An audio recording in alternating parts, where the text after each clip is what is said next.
from the brightest days, from the darkest nights, from the sunny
from the stormy sea,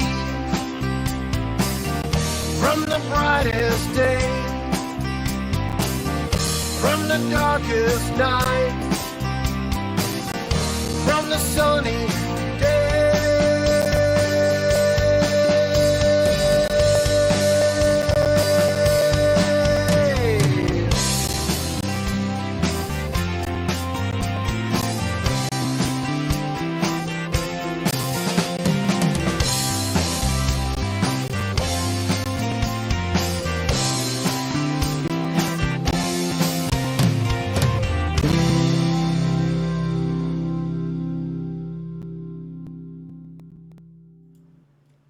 And oh my God, I forgot my hat. Hang on. Hang on.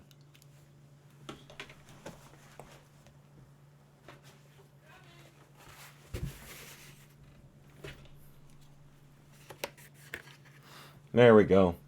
Always have a spare, folks. Always have a spare. Oh, wait. I think my executive producer is... Yes. We have liftoff at 7 minutes past the hour. For you NASA fans, you'll know what I'm talking about. So, welcome, Mad Hatters, to AHNC, All Hat No Cattle. I am Het. And this is a little bit of a throw together today because of all that's been happening. Really, not just in the past week, but in the past few months. Because remember, this whole thing got started back earlier this last year when the first tape came out with Biden and his strong-arming of the Ukraine government. And the story broke even before that. And we have here on the left, as always, we have our Rogues Gallery.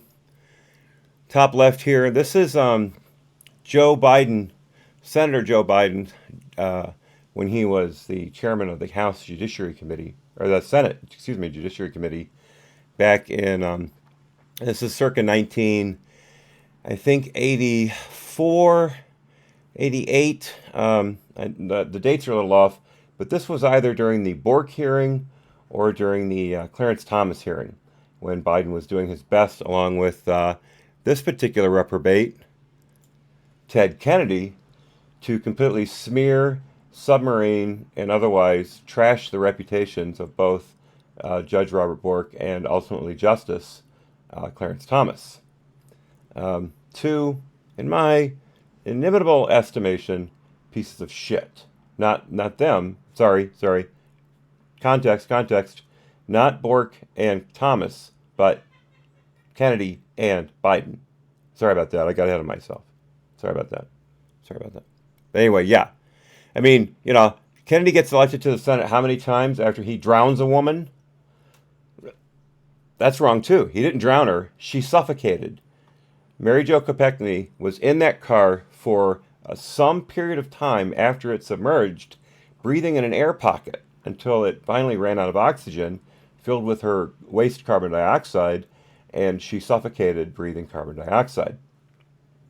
But she could have been saved if Kennedy had just gone and gotten help. Most likely. Most likely. So there's a major piece of shit for you. And here's Joe Biden, who went right along with him the entire way. Has since said that he wishes he had done more for Justice Thomas's accuser. What was her name again? I don't even care. I don't even care. It's just such a waste of space. So anyway, welcome to the chat today. We've got a full load. Everybody that I can consider wanting to notice is here, and the few people I believe earlier that I may not have known before. I know yesterday someone by the name of Beaker stopped by to say hi, and it was very nice of them. I don't see Beaker at the moment, but who knows? They may show up later. Anita Hill, thank you, David. Thank you. Yeah, and again, I didn't even care. Laura, you're right. People knew it and still voted for him. Yeah, me too, folks. Me too. Started with Ted Kennedy, I guess, huh? All right, so let's get into it today. What we've got is, I got a couple articles, I got a few videos, and then we're going to finish up with the Trump transcript of the, I keep calling it the Trump transcript, the call between President Trump and the president of Ukraine. I understand it's Ukraine, not Ukraine. The president of Ukraine, Zelensky. So, first off, let's get into the background of what's going on here.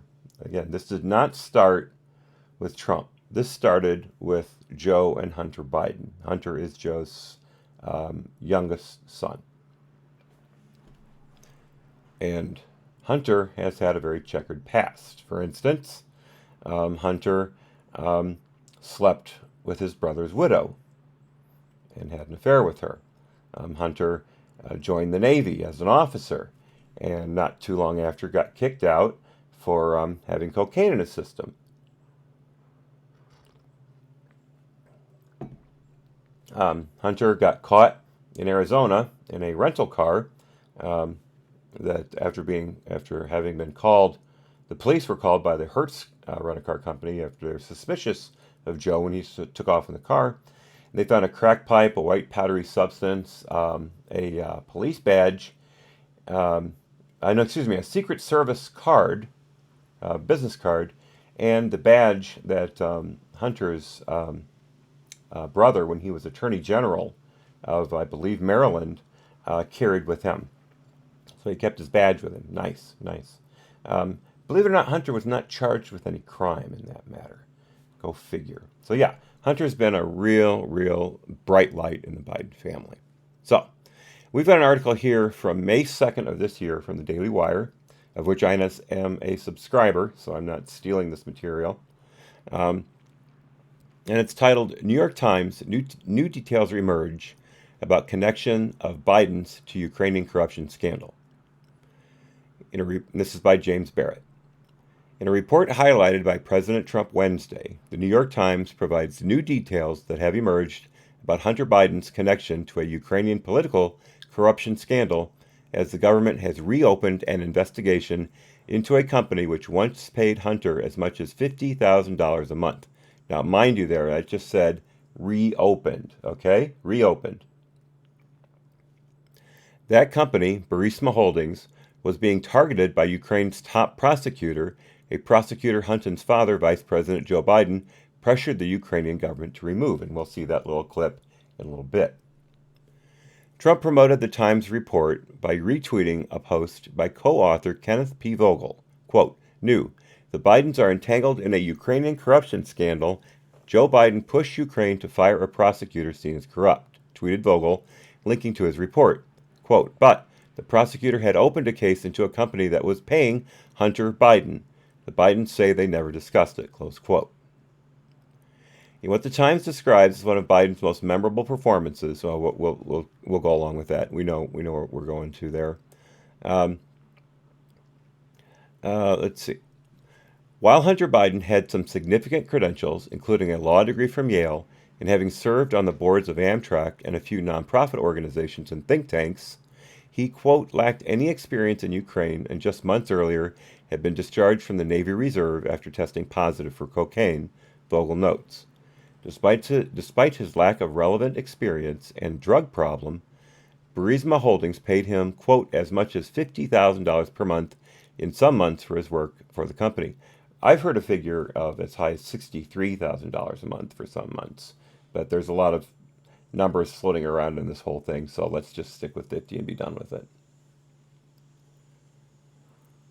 So that's basically what's going on with Hunter and Burisma. No natural gas, oil, Ukraine regulation, no experience in any of that. Yet he gets picked up by the board and gets paid from, I believe, spring of 15 to fall of 16, some million and a half dollars somewhere in there. It made a little bit of money off of that. But that wasn't the only Biden scandal to come out of the Obama administration. There's this. Now, this is from May 15th of this year by Ash Shaw. I believe I'm pronouncing that right. It might be Show. Joe Biden's son partnered with some interesting people for his Bank of China deal. Among the scandals involving former Vice President Joe Biden's son Hunter is one including a lucrative deal with the Bank of China. Hunter Biden was able to secure a $1 billion contract with the Bank of China back in 2013, just weeks after his father, the U.S. Vice President, took him to China while on official business, according to reporter Peter Schweizer's latest book, Secret Empires. The book was released last March, but Schweizer recently took to the pages of the New York Post to explain how Hunter's dealings with China could be a problem for his father's 2020 presidential campaign. By the way, excuse the slipping of the tongue. I just had a new partial plate put in. That's how old I am. I have a partial plate, and it's not quite fitted properly yet. It's one of the reasons I couldn't stream yesterday. Or last week, for that matter. I'm constantly going in for fittings. Partial explanation why I had dropped the ball on the Weissman video. I'm very sorry about that, folks. I just did not have the time last week. To continue, let's see here.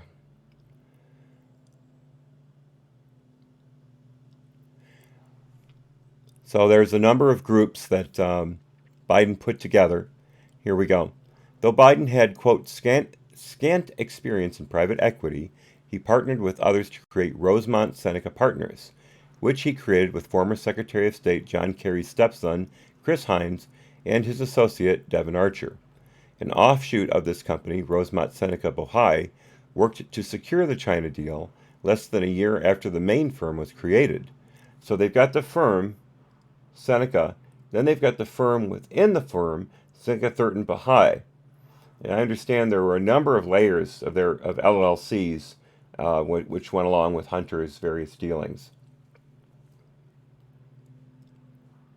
Biden and Archer partnered with the Thornton Group, a consultant firm led by James Bulger, nephew of infamous mobster James Whitey Bulger, after whom the former was named.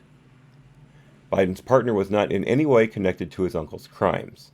Hines, in a statement sent to the Daily Wire through a spokesman, was not involved in the China deal and has never been to China. As Schweitzer wrote, the Thornton Group's recounting of the meeting with Chinese executives describes a warm welcome to the Thornton Group with its U.S. partner Rosemont Seneca Chairman Hunter Biden.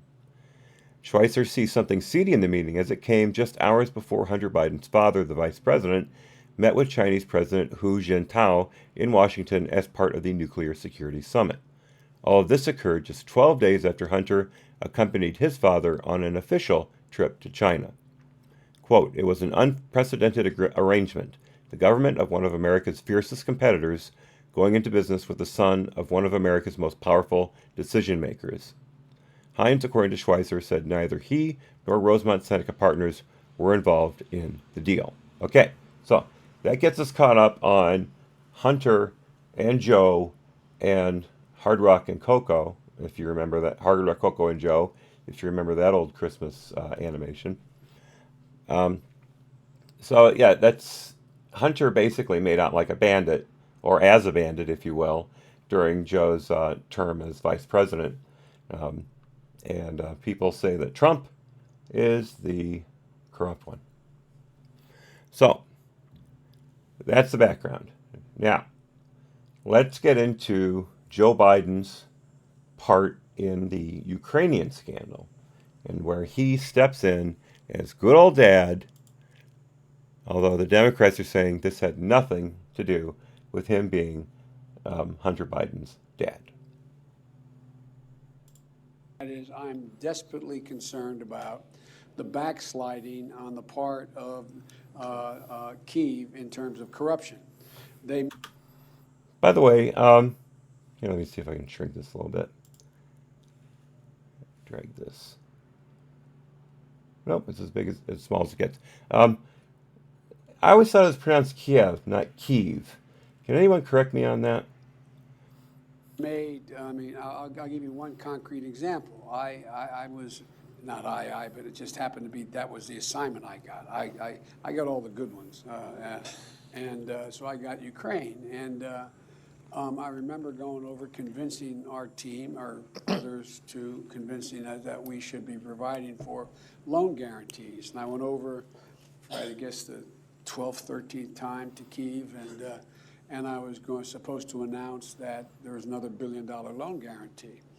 And I had gotten a commitment from Poroshenko and from Yatsenyuk that they would take action against the state prosecutor, and they didn't. So they said they were walking out to press conference. I said, no, I'm not going to, we're not going to give you the $1 billion. They said, you have no authority. You're not the president. The president said. I said, call him. I said, I'm telling you, you're not getting the $1 billion. I said, you're not getting the $1 billion. I'm going to be leaving here. And I think it was, 6 hours? I said, I'm leaving in 6 hours.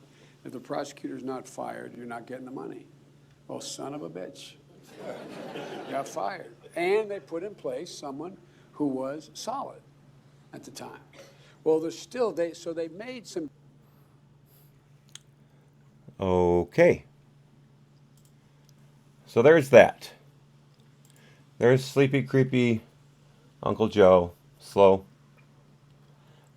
basically saying that he had a out-and-out quid quo pro with the Ukraine government at the time.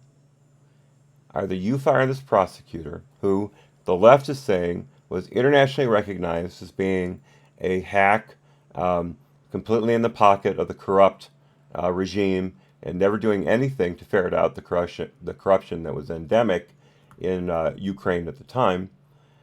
And you have the argument from the right being he was looking into a company that was noted for having scandalous relations with other people, mainly Burisma, and he was about to interview Hunter Biden as part of his investigation into Burisma just before he was fired after Joe's urgings. So it could even be a combination of the two if you like. Two things can be true at the same time. He could have not been a very aggressive corruption fighter, but he could have been going after at least one part of it at the time. And when he got too close to Joe's son and his sweetheart deal with Burisma, which made no sense whatsoever from a logistical point of view. Excuse me. No, kitty, no. Then, it seems pretty fishy to me. And again, that's an out-and-out admission of a quid quo pro extortion by Biden. Notice he didn't say before he went over, hey, by the way, I'm not coming unless you guys do something about this prosecutor. He waited until the very last hour. 6 hours he gave them. 6 hours he gave them to fire this guy. They were literally about to walk onto a stage and announce another $1 billion in loan guarantees from the U.S. to Ukraine. And Biden says, no, we're not doing it until you do what I'm telling you to do. That is pure mobster mentality there, folks. He learned from Obama, and he learned well. Okay, so there is Joe stepping in it. And some people have said that's going to be the end of his campaign. I believe it is. I believe Joe Biden is finished as a presidential candidate for 2020. So, lucky us. So what comes next? What comes next? It comes out that Trump had withheld monies from Ukraine earlier this year because of, he said, problems with corruption. He wanted to make sure they were doing something about it before he sent them military aid. I believe it was around $390 billion. The figure 250 keeps floating around. I've heard 393 actually is the correct number. I'd just call it 400 and be done with it. So Trump says, I'm not getting this money right now. We'll look in, we're going to wait. We're going to see what you're doing. Later on, there's a phone call. And Trump says in the phone call, we think, by the way, you need to look into Joe Biden and his son because they're corrupt and you guys need to do something about that.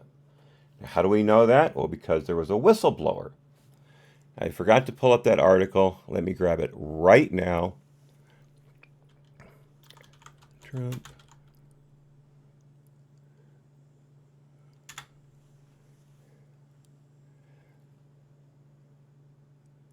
Here we go. This is MSN.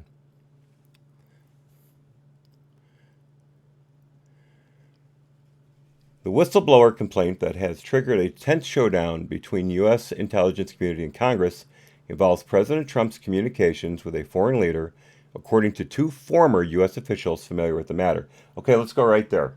They don't say who the officials are. They don't say if they're intelligence officials. They don't say if they're State Department officials. They don't say if they're White House officials. And none of that even matters because they are former officials. They are not even officials with the current administration. This is typical left state, deep state media crap, where they will pull in people who sound like authorities on the surface, but if you just scratch the veneer a tiny little bit,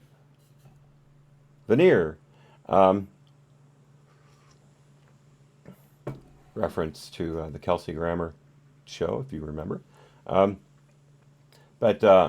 if you scratch the veneer just slightly, you'll see that it's completely unsourced crap. To continue, Trump's interaction with the foreign leader included a, quote, promise that was regarded as so troubling that it prompted an official in the U.S. intelligence community to file a former whistleblower complaint with the Inspector General for the intelligence community, said the former officials, speaking on the condition of anonymity because they were not authorized to discuss the matter publicly.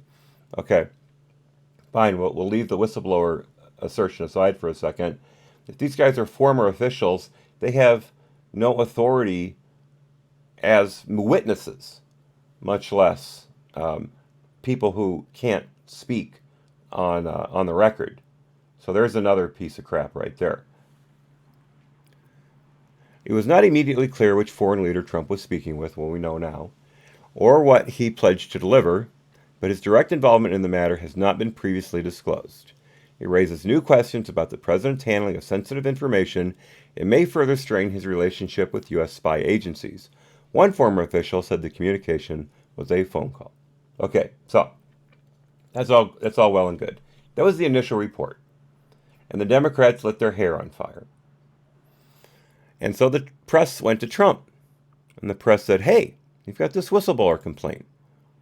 What do you think about it? Here's what Trump said. You want to address this whistleblower story, sir? You want to address this whistleblower story? What story? The whistleblower, whether it was Ridiculous story. It's a partisan whistleblower. They shouldn't even have information. I've had conversations with many leaders that are always appropriate. I think Scott can tell you that. Always appropriate, at the highest level, always appropriate. And anything I do, I fight for this country. I fight so strongly for this country. It's just another political hack job. That's all it is. On that point, did you discuss Joe Biden, his son, or his family with the leader? It doesn't matter what I discuss, but I will say this. Somebody ought to look into Joe Biden's statement because it was disgraceful, where he talked about billions of dollars that he's not giving to a certain country unless a certain prosecutor is taken off the case. So somebody ought to look into that, and you wouldn't because he's a Democrat. And the fake news doesn't look into things like that. It's a disgrace. But I had a great conversation with numerous people. I don't even know exactly who you're talking about, but I had a great conversation with numerous people, numerous leaders, and I always look for the conversation that's going to help the United States the most. That's very important. Do you know the identity of the whistleblower? Do you know the identity? I don't know the identity of the whistleblower. I just hear it's a partisan person, meaning it comes out from another party. But I don't have any idea. But I can say that it was a totally appropriate conversation. It was actually a beautiful conversation.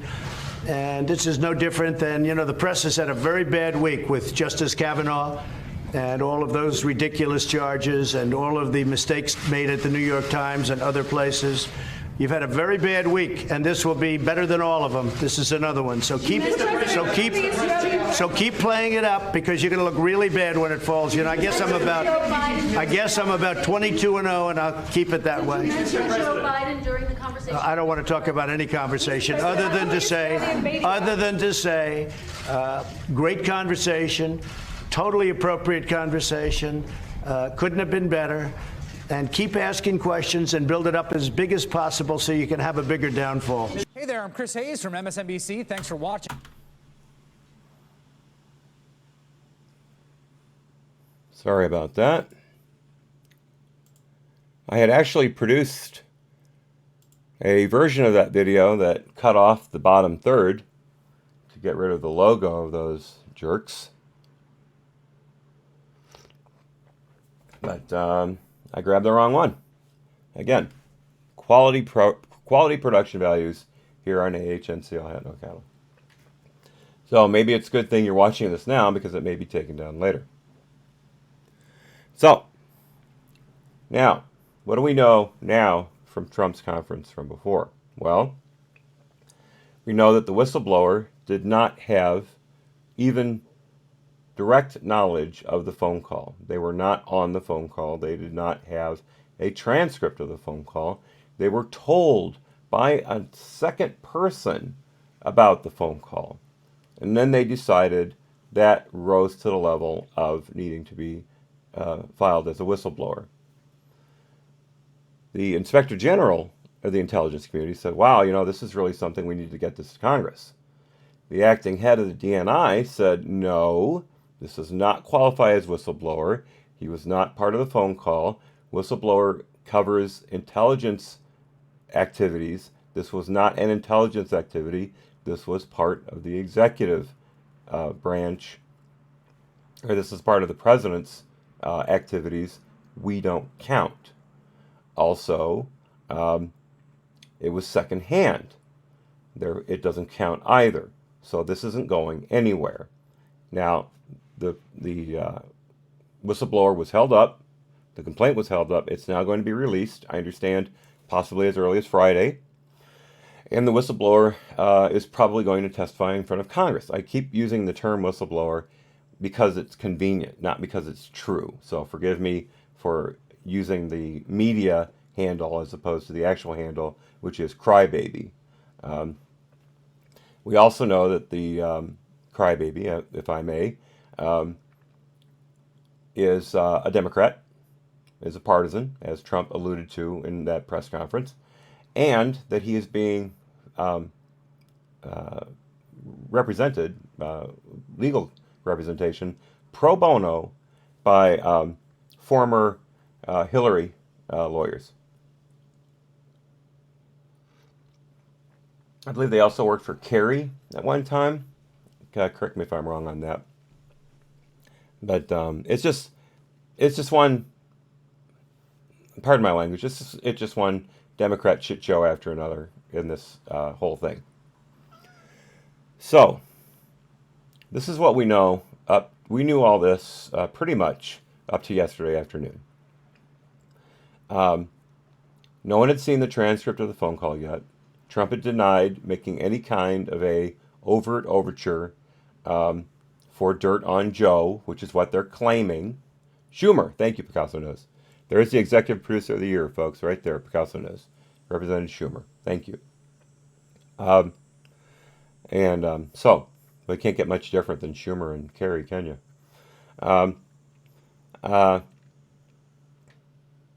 Where was I?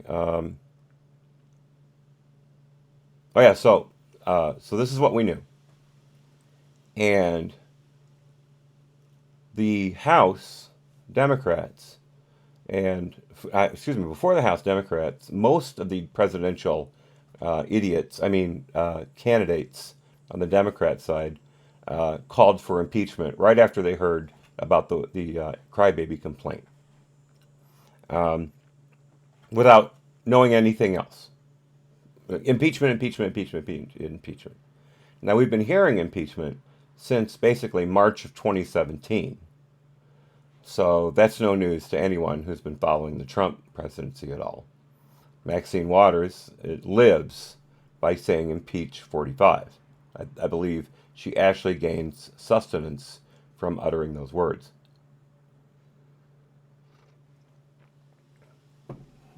But Nancy Pelosi, who since January has been the Speaker of the House, has been pretty much resolute against having an impeachment vote on the floor, because she knows, first of all, she doesn't have the votes. Second of all, she knows that it would kill the Democrats' chances for not only winning the presidency in 2020, but also probably sweep them out of the House in 2020. They're on their way to losing a vast majority of their seats already, so this would make it a complete red wave. She's not the nicest person in the world, but she is a very smart political animal. So she's trying to save her party from ruin. Well, this time she couldn't hold back the tide. Oh, not all the way. So she had this announcement yesterday. The actions taken to date by the president have seriously violated the Constitution, especially when the president says, Article 2 says I can do whatever I want. For the past several months, we have been investigating in our committees and litigating in the courts, so the House can gather all the relevant facts and consider whether to exercise its full Article 1 powers. By the way, just real quickly, Trump has never said Article 2 says he can do whatever he wants. That is complete and utter, I don't know what you call it, straw man by Pelosi, typical of the Democrats, but, what do you expect? Including a constitutional power of the utmost gravity, approval of articles of impeachment. And this week, the president has admitted to asking the president of Ukraine to take actions which would benefit him politically. Not what he said. The actions of the Trump presidency revealed the dishonorable fact of the president's betrayal of his oath of office, betrayal of our national security, and betrayal of the integrity of our elections. Therefore, today, I'm announcing the House of Representatives moving forward with an official impeachment inquiry. I'm directing our 6 committees to proceed with their investigations under that umbrella of impeachment inquiry. The president must be held accountable. No one is above the law.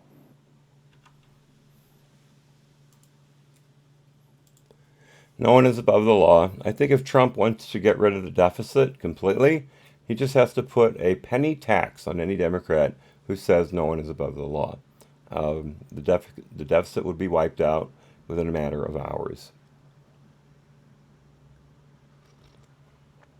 No one has ever argued that Trump is above the law, not one person.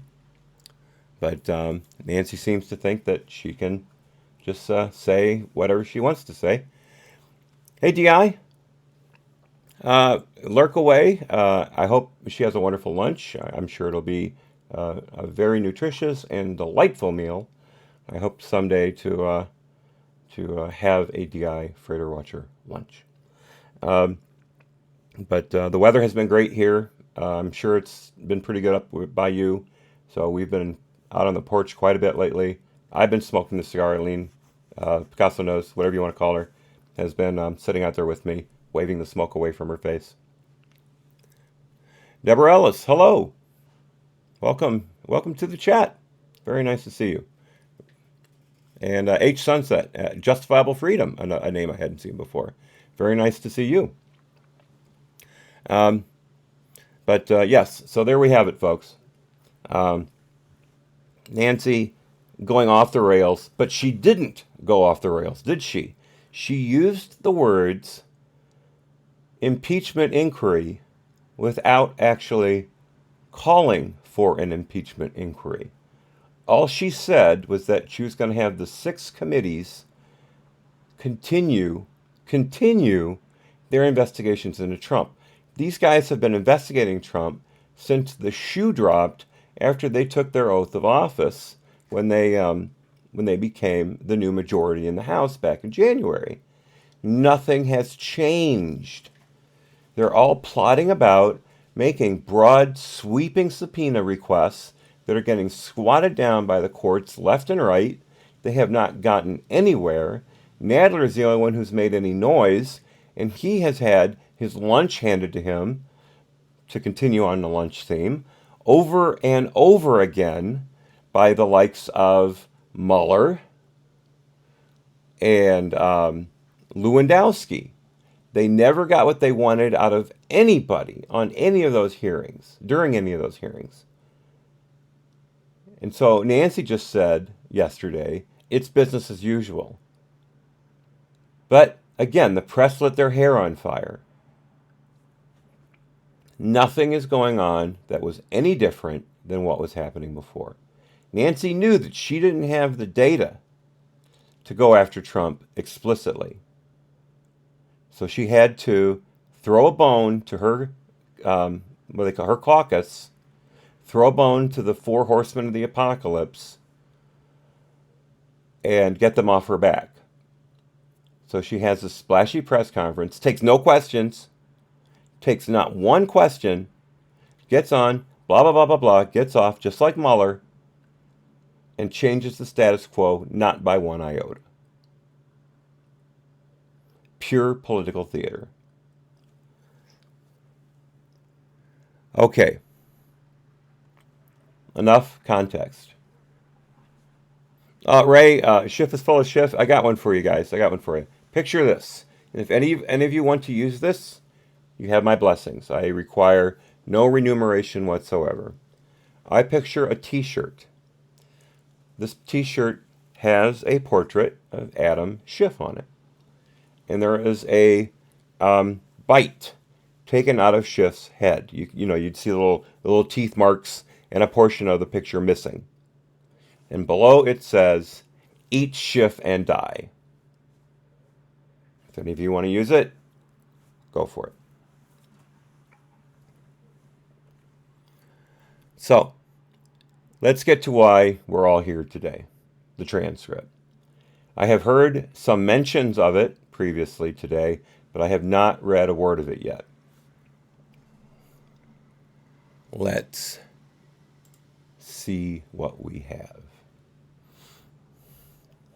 Now here's something.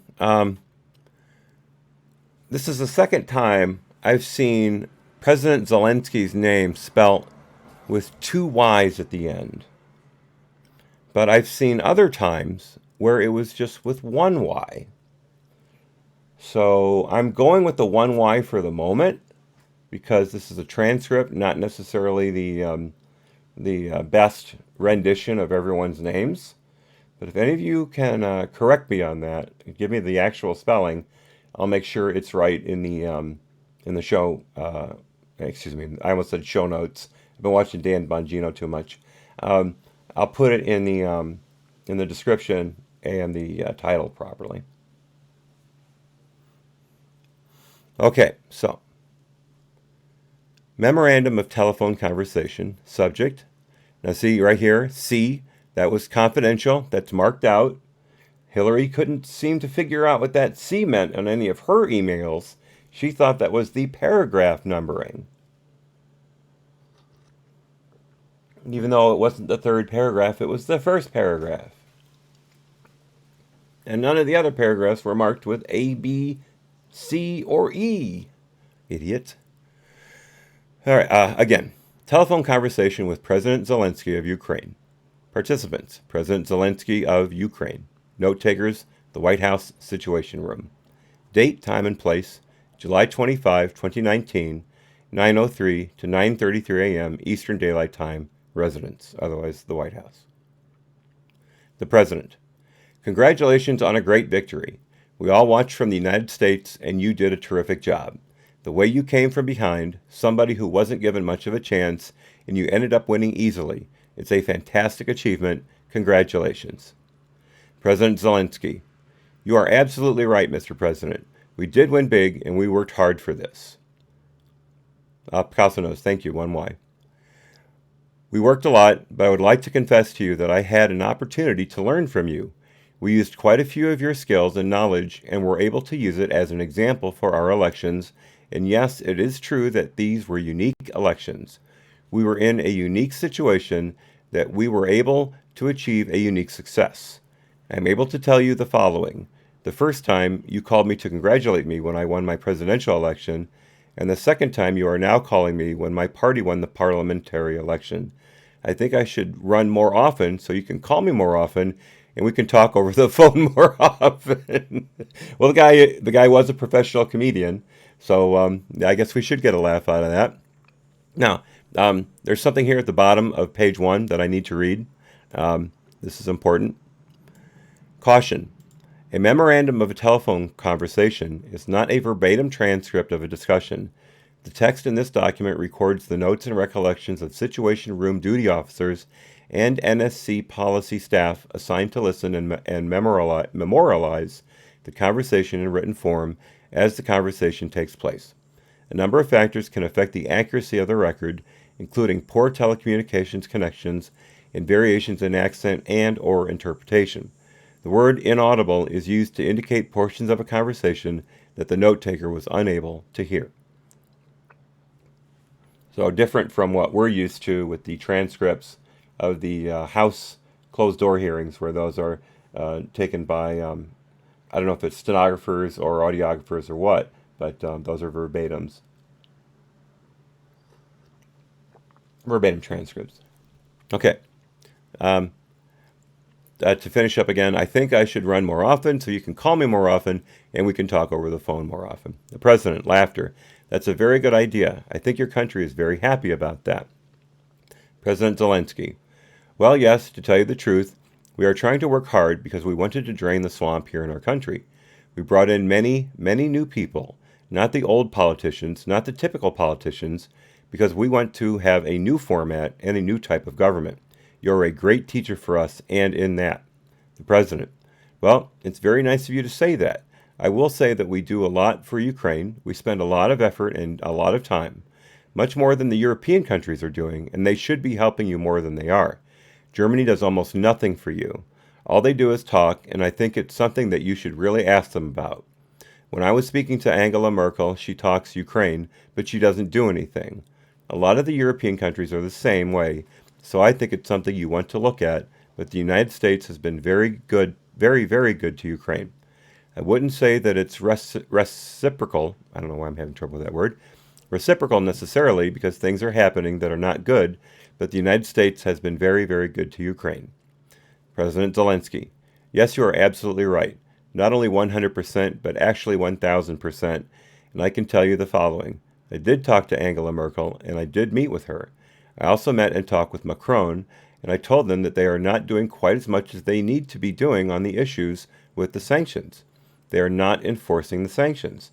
They are not working as much as they should work for Ukraine. It turns out that even though logically the European Union should be our biggest partner, but technically the United States is a much bigger partner than the European Union, and I'm very grateful to you for that because the United States is doing quite a lot for Ukraine. Much more than the European Union, especially when we are talking about sanctions against the Russian Federation. I would also like to thank you for your great support in the area of defense. We are ready to continue to cooperate for the next step. Specifically, we are almost ready to buy more javelins from the United States for defense purposes. We'll cover the javelins after we're done with this. The President. I would like you to do us a favor, though, because our country has been through a lot and Ukraine knows a lot about it. I would like you to find out what happened with this whole situation with Ukraine. They say CrowdStrike. I guess you have one of your wealthy people, the server. They say Ukraine has it. There are a lot of things that went on the whole situation. I had never heard about Ukraine having the Clinton server or anything to do with CrowdStrike, so this is new to me. To continue, there are a lot of things that went on the whole situation. I think you're surrounding yourself with some of the same people. I would like to have the Attorney General call you or your people, and I would like you to get to the bottom of it. As you saw yesterday, that whole nonsense ended with a very poor performance by a man named Robert Mueller, an incompetent performance, but they say a lot of it started with Ukraine. Whatever you can do, it's very important that you do it if that's possible. Okay, so here's one time that Trump brings up the situation with Ukraine. Here's the thing, though. There was the thing called the Black Ledger with Ukraine. You may have heard of it recently. The Black Ledger was a group of supposed records of payments to Paul Manafort by Ukrainian oligarchs. They were falsified. None of them were true. They released that, though, to the FBI, to the Clinton campaign, and I believe to the DOJ. I'm not sure about the DOJ. But anyway, they released those documents, those false documents, the Black Ledger, to these people in order to spark an investigation into Manafort. Manafort, of course, had committed crimes 10 years previously, but no one was looking at them. The Black Ledger was what got the FBI into Manafort and started the time bomb on him. That's most likely what Trump is referring to after the CrowdStrike thing. No one covered it when it came out last year. No one covered it. If you didn't watch a couple shows on Fox or Dan Bongino, I didn't hear it on even on Mark Levin. But if you didn't come across it, except in a very few media outlets, you weren't going to know about it. But Trump knew about it. So there's that. There's the Black Ledger.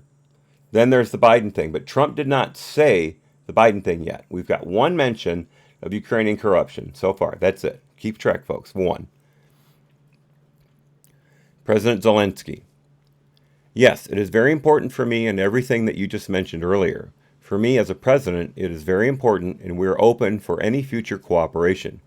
We are ready to open a new page on cooperation and relations between the United States and Ukraine. Doesn't sound like he feels pressured at all, does it? To continue. For that purpose, I just recalled our ambassador from the United States, and he will be replaced by a very competent and very experienced ambassador who will work hard on making sure that our two nations are getting closer. I would also like and hope to see him having your trust and your confidence and have more personal relations with you so we can cooperate even more so.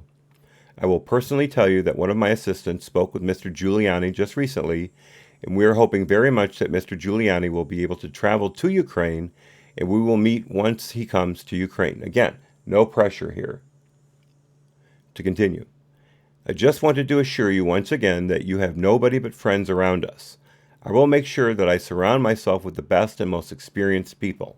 I also wanted to tell you that we are friends.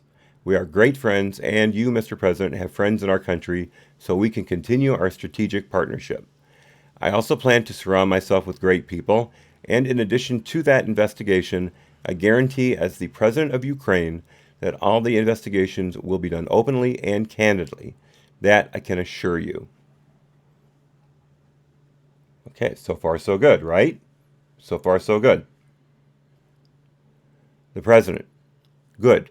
Because I heard you had a prosecutor who was very good and he was shut down, and that's really unfair. Okay, the reference to Biden.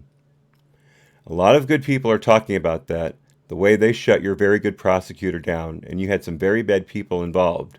Mr. Giuliani is a highly respected man. He was the mayor of New York City, a great mayor, and I would like him to call you. I will ask him to call you along with the Attorney General. Rudy very much knows what's happening, and he is a very capable guy. If you could speak to him, that would be great. The former ambassador from the United States, the woman, was bad news, and the people she was dealing with in Ukraine were bad news. So I just want to let you know that. The other thing, there's a lot of talk about Biden's son. Okay, here we go. That Biden stopped the prosecution, and a lot of people want to find out about that. So whatever you can do with the Attorney General would be great. Biden went around bragging that he stopped the prosecution. So if you can look into it, it sounds horrible to me. Okay, all right. Here's your smoking gun.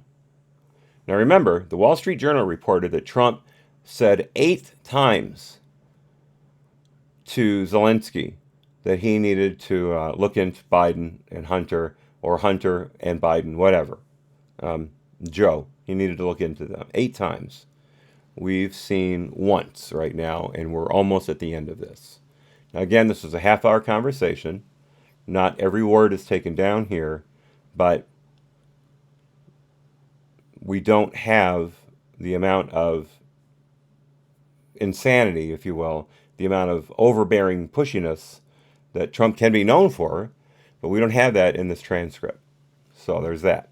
Now, also what we just said here, what Trump's talking about, as far as I read it, as I read it, and you may agree, you may not, as I read it here, what Trump just said is, Joe Biden came in and made your president, your former president, kick your attorney general to the curb because he was investigating Biden's son.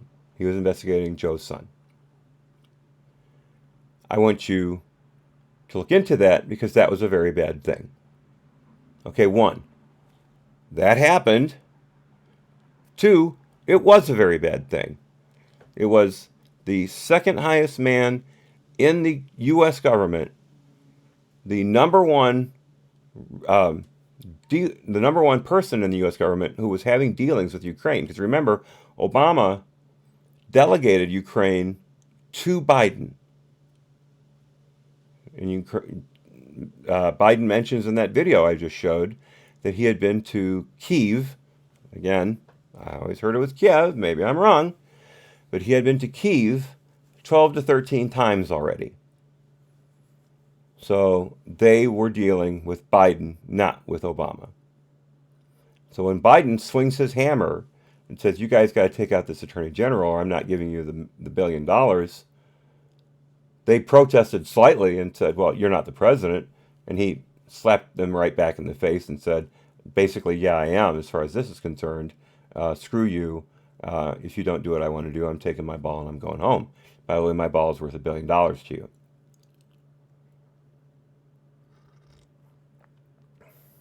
So there's that. Okay. To finish that last sentence, Biden went around bragging that he stopped the prosecution. So if you can look into it, it sounds horrible to me.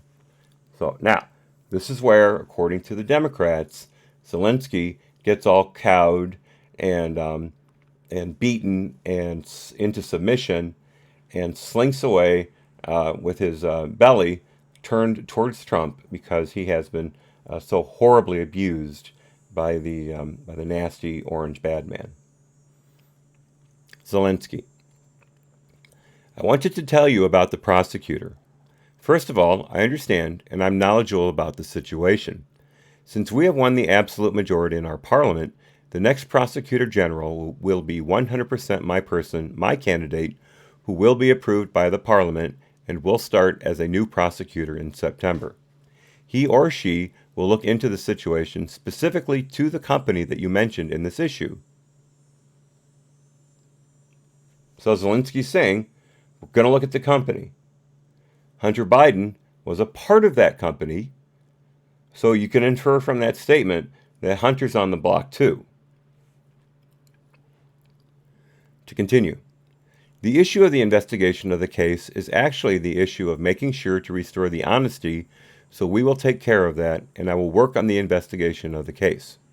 On top of that, I would kindly ask you if you have any additional information that you can provide to us. It would be very helpful for the investigation to make sure that we administer justice in our country with regard to the ambassador to the United States from Ukraine. As far as I recall, her name was Ivanovich. It was great that you were the first one who told me that she was a bad ambassador, because I agree with you 100%. Her attitude towards me was far from the best, as she admired the previous president and she was on his side. She would not accept me as a new president well enough. Trump and this guy are like peas in a pod. The president. Well, she's going to go through some things. I will have Mr. Giuliani give you a call, and I am also going to have Attorney General Barr call, and we will get to the bottom of it. I'm sure you will figure it out. I heard the prosecutor was treated very badly, and he was a very fair prosecutor, so good luck with everything. Your economy is going to get better, and better, I predict. You have a lot of assets. It's a great country. I have many Ukrainian friends. They are spelled T-H-E-I-R, incredible people. Zelensky. I would like to tell you that I also have quite a few Ukrainian friends that live in the United States. Actually, the last time I traveled to the United States, I stayed in New York near Central Park, and I stayed at the Trump Tower. I will talk to them, and I hope to see them again in the future. I also wanted to thank you for your invitation to visit the United States, specifically Washington, D.C. On the other hand, I also want to ensure that we will be very serious about the case and will work on the investigation. As to the economy, there is much potential for our two countries, and one of the issues that I believe is very important for Ukraine is energy independence. I believe we can be very successful in cooperating on energy independence with the United States. We are already working on cooperation. We are buying American oil, but I am very hopeful for a future meeting. We will have more time and more opportunities to discuss these opportunities and get to know each other better. I would like to thank you very much for your support. The President. Good. Well, thank you very much, and I appreciate that. I will tell Rudy and Attorney General Barr to call. Thank you. Whenever you would like to come to the White House, feel free to call. Give us a date, and we'll work that out. I look forward to seeing you. President Zelensky. Thank you very much. I would be very happy to come and would be happy to meet with you personally and get to know you better. I'm looking forward to our meeting, and I also would like to invite you to visit Ukraine and come to the city of Kiev. That's okay. I've never seen it spelt that way before, so that threw me off. Kiev is the way it's spelled, which is a beautiful city. We have a beautiful country which would welcome you. On the other hand, I believe that on September 1 we will be in Poland, and we can meet in Poland hopefully. After that, it might be a very good idea for you to travel to Ukraine. You can either take my plane and go to Ukraine, or we can take your plane, which is probably much better than mine. I love this guy. Oh, I love this guy. Man, what a card. What a cut up. The President. Okay, we can work that out. I look forward to seeing you in Washington and maybe in Poland, because I think we're going to be there at that time. President Zelensky. Thank you very much, Mr. President. The President. Congratulations on a fantastic job you've done. The whole world was watching. I'm not sure it was so much of an upset, but congratulations. President Zelensky. Thank you, Mr. President. Bye-bye. End of conversation. Picasso says, it seems that in Ukraine it is pronounced Kyiv. All right, well, I will give Joe Biden a brownie point, and I will slap myself on the wrist for making fun of him for calling it Kyiv. Probably the whole thing like, Beijing, where we used to call it Peking. Yep, justifiable freedom. No money is withheld for investigation. Trump never threatened him. at all, not once. There was absolutely no quid quo pro. There was absolutely no request for dirt on Joe. There was no request for actual direct investigation into Joe Biden. Trump said, I want you to look at what happened to your prosecutor. And Zelensky said, we are going to get to the bottom of that company. I'm paraphrasing there, but that's what he said. We are going to look into that. I'm going to have a new prosecutor come in, someone selected personally by me, and they're going to look into that.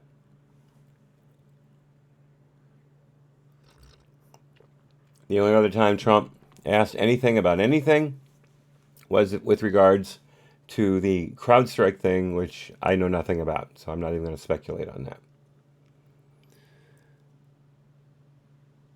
Now, real quickly, because he brought it up, I want to do a very, very brief thing.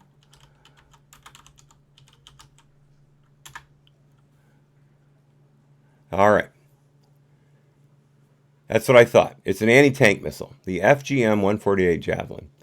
The FGM-148 Javelin is an American man-portable fire-and-forget anti-tank missile fielded to replace the M47 Dragon anti-tank missile in U.S. service. It uses an automatic infrared guidance that allows the user to seek cover immediately after launch, as opposed to wire-guided systems like the Dragon, where the user has to actively guide the weapon throughout the engagement. Okay, now,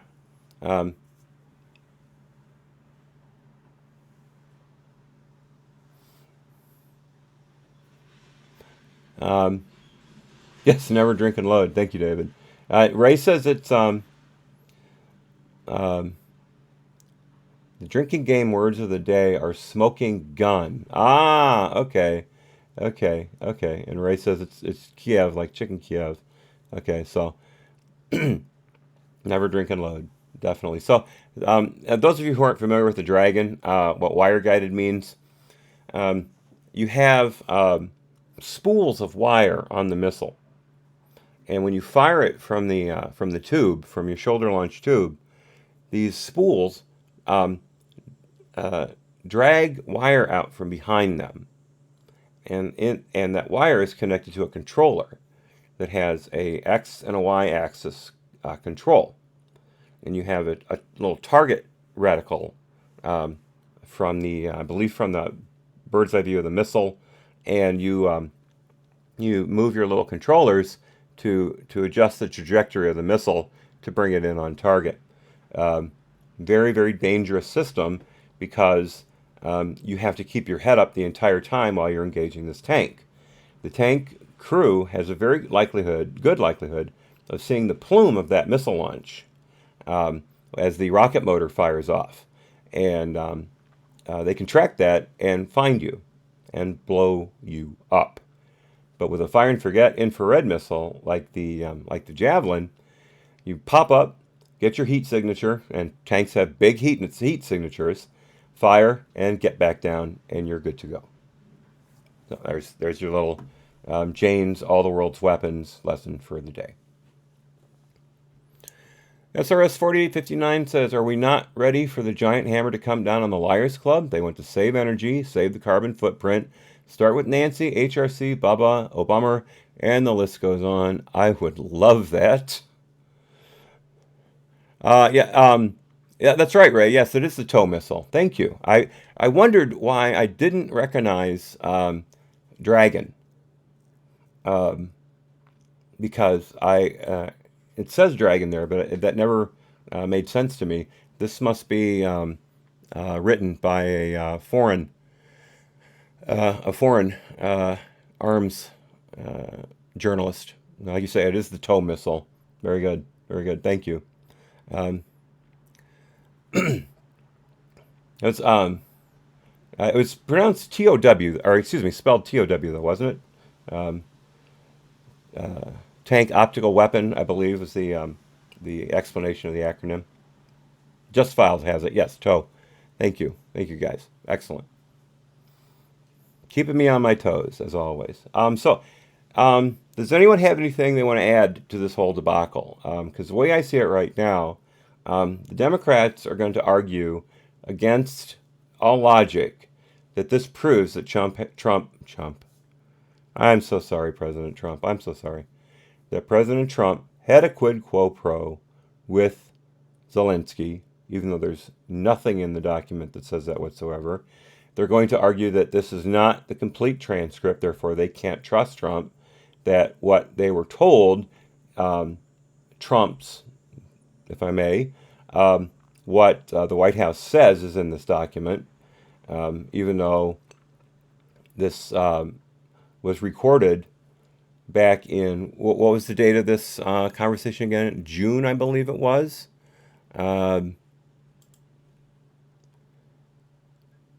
July 25th. So this document has been sitting around since July. But they're going to argue that it has been altered, of course, because they got nothing. So they're going to argue that this is that this is another NOAA map with a marker drawn on it, because that's all they've got as far as Trump actually supposedly altering government documents. They've got nothing on the quid quo pro. They've got nothing on the high crimes and misdemeanors as far as selling out the United States security or our liberty or anything like that. They've got nothing under Article 1 provisions for impeachment. And I have a feeling that the Democrats are not going to get the votes that they need. What is it? Can anybody remember how many votes the Democrats need to pass the article of impeachment, or for the inquiry, for the impeachment inquiry? I believe it's 283, and I believe right now they're at somewhere between 135 and 185. I've seen various counts on that, so they're not even close. Maybe it's 235, but still, they're not even close. And remember, you've got the voters in the swing districts who are watching this with eagle eyes, because the large number of House Democrats who replaced the Republicans ran on moderate tickets, and they did not run against the economy. They did not run against Trump. If they vote for an impeachment inquiry or an impeachment proceeding, then their voters are going to vote them out. Because remember, the House is every 2 years. So they're up again next year in 2020. They're not going to make it if they vote. And they know they're not going to make it if they vote. And the bylaw of any government office is get in, stay in. So they are looking out for their phony baloney jobs, gentlemen. What movie was that from, folks? I hope you know. I don't see this going anywhere, but that's the problem. I see the Democrats dragging this out as long as possible to muddy the waters for the 2020 election. This is Mueller all over again. The one thing is, though, they can't get anywhere because they've got nothing on the president while he's in office. Nothing. So now they're going to try and impeach him on stuff he did before he was in office, which doesn't count. As far as I understand the articles of impeachment, they don't include things that you did before you took office, except perhaps to run an illegal election, which would obviously throw your legitimacy into question. We don't have that. That was proven. Trump had a completely legitimate campaign, a completely legitimate win in the general election on November 9, 2016. He is the lawfully elected president of the United States, as much as the Dems can't stand to even think about it, much less admit it. So they're going to try to drag it out, but they can't indefinitely and infinitely request records from people who were even tangentially associated with President Trump and his family. Sooner or later, they're going to run out of subpoenas. And the courts are going to be able to slap all of them down as being well outside the purview or well outside the reach of Article 1 legitimacy, outside of Article 1 powers that are given under the Constitution, and they will run out of steam. And then they will be sitting by the side of the road with their radiator blown and their tires flat, and the Trump train's going to run right by them. That's my prediction. I don't see this lasting. Y'all can feel free to mark the calendar and call me out on it. I don't see this lasting more than another 4 to 6 months. Tops. Absolute tops. Remember, Trump's not being primaried. Not legitimately, anyway. Walsh and those other guys, they're jokes. I don't even think they've polled above 2% anywhere. And certainly not in their home states. So they got nothing going on. Laura says Bongino said that too. Blazing Saddles. Very good, John. Very good. Thank you for bringing that up. I'm glad you caught it. Well, if Bongino said this, and I would totally admit I did not watch Bongino this morning. I tried to watch as little as possible this morning. Six Hexenhammer, that was it, and he didn't discuss this. In the one I was awake for, I fell asleep during a couple of them. My lazy boy is very comfortable. If Bongino said it, then I know I'm in incredible company. I'm in the best company I could possibly be in. So I'll have to watch him today, and in fact, I'm going to watch him as soon as we're done here, before I start reloading, so I can get it going. But everyone, thank you so much for coming. I am always very heartened to see everyone here. You make my day every day that you show up. And again, I'm sorry I dropped the notice for this last night during Lizard Bites. It was the only opportunity I had to get on. And you noticed I hadn't even shaved, and I was just wearing a t-shirt, so I literally just jumped in here and fired up OBS and ran my mouth off and then ran out of the room. So the fact that you're here, I owe greatly to David Von Kettering and Beaker and the others who spread the word. So thank you.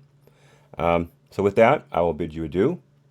And I will leave you, of course, with long form learning curve, and I'll stay in the text chat while that's running. So until next time, be well, God bless, happy trails. Don't forget, IG report coming up.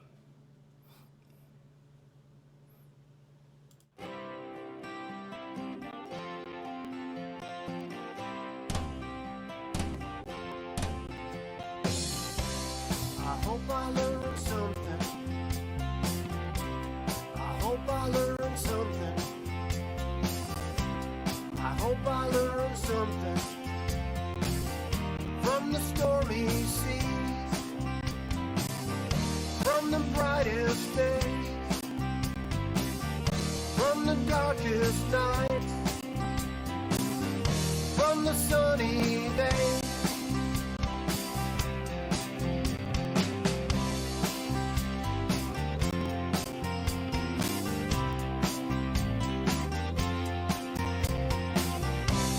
I hope you learned something.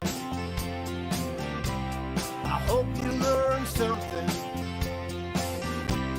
I hope you learned something from the stormy seas, from the brightest days,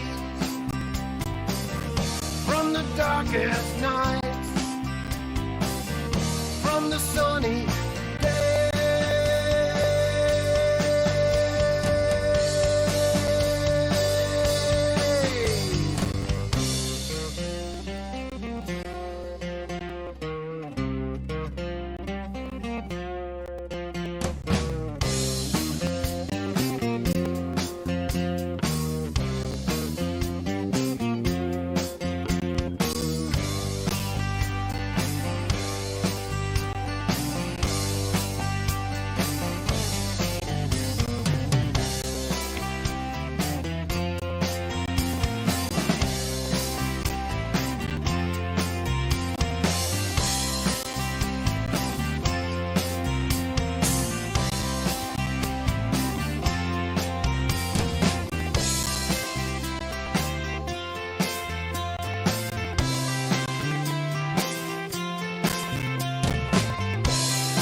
stormy sea,